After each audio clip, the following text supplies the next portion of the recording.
So I opened my Etsy shop back in October of 2012, and I was an Etsy seller for nearly a decade until I was banned from their site in May of 2020, so right around the middle of the pandemic. And my shop was deactivated and shut down because I was selling copyrighted items. So invitations and digital files and custom t-shirts with Disney characters, Sesame Street characters, etc. I did get a couple warnings beforehand. So every year there'd be a couple listings that were deactivated, and they would send me an email saying we deactivated this listing due to copyright infringement. I guess I didn't think much of it at the time because there were hundreds and thousands of sellers doing the same thing, and I didn't think that I could be permanently banned, but it happened. I get a couple of questions that I want to address here from people who are going through something similar. This is my third video that I'm making on this subject, so if you haven't checked out my other two videos, I will leave a link to those down below. This is going to be a shorter video where I'm going to try and condense the most important information that you need to know after your Etsy shop gets suspended and address some of the most common questions in under 5 minutes. I think the most common question that I get is, how can I reopen my Etsy shop or make a new Etsy shop without getting suspended?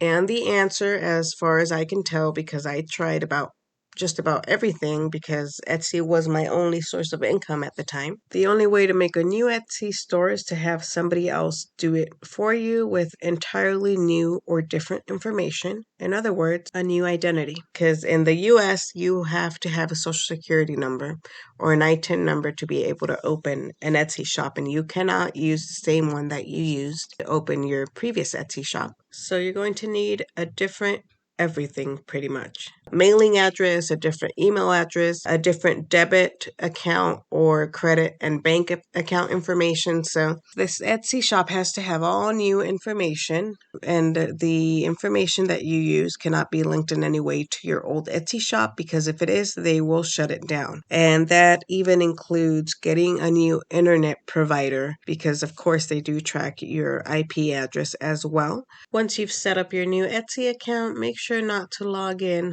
using any devices that you've used in the past to log into your old Etsy shop, and that includes cell phones. So yeah, you have to jump through a lot of hoops to open up a new shop, and only you can decide if it's worth it or not. As for whether or not you can get your old Etsy shop reopened, well, I have scoured the depths of the internet looking for this answer as well, and there really is no way to get your shop back up, so please don't be fooled. There are scammers out there, and you'll find a bunch of people trying to sell you services and scam you into thinking that they're able to get your account back up, so don't fall for any of that.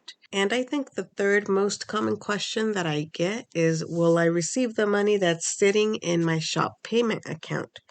And the answer to that is yes. I did eventually get my funds. 6 months after my shop was shut down, the funds were deposited to my account. A word of caution though, be sure to delete all the listings that you have on Etsy, because even though your shop is technically inactive, Etsy will continue to take money out of your shop payment account to renew those items and those listings every time that they expire. And this is something that I learned the hard way. If you just let your listings sit there for 6 months, Etsy will be slowly taking money out of your account to renew your listings. So I just went in and manually deleted my listings one by one. That's really the only way I found to do this.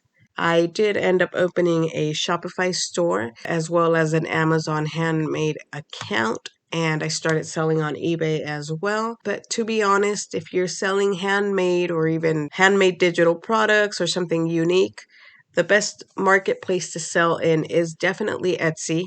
I have not been able to see the amount of sales that I used to get from Etsy, and I'm not selling copyrighted items anymore either, so that might also have something to do with it. Unfortunately, when people are looking for invitations for birthday parties and cake toppers and whatnot, a lot of people are looking for like Disney princesses, Disney's cars, because that's what their kids like, right? But all of that material is copyrighted, and while it does sell quite well, in the long run, it's just not worth losing your shop over. Anyway, that's it for this video, guys. I hope you found this helpful. Let me know down below if you have any questions or comments, and like and subscribe for more content.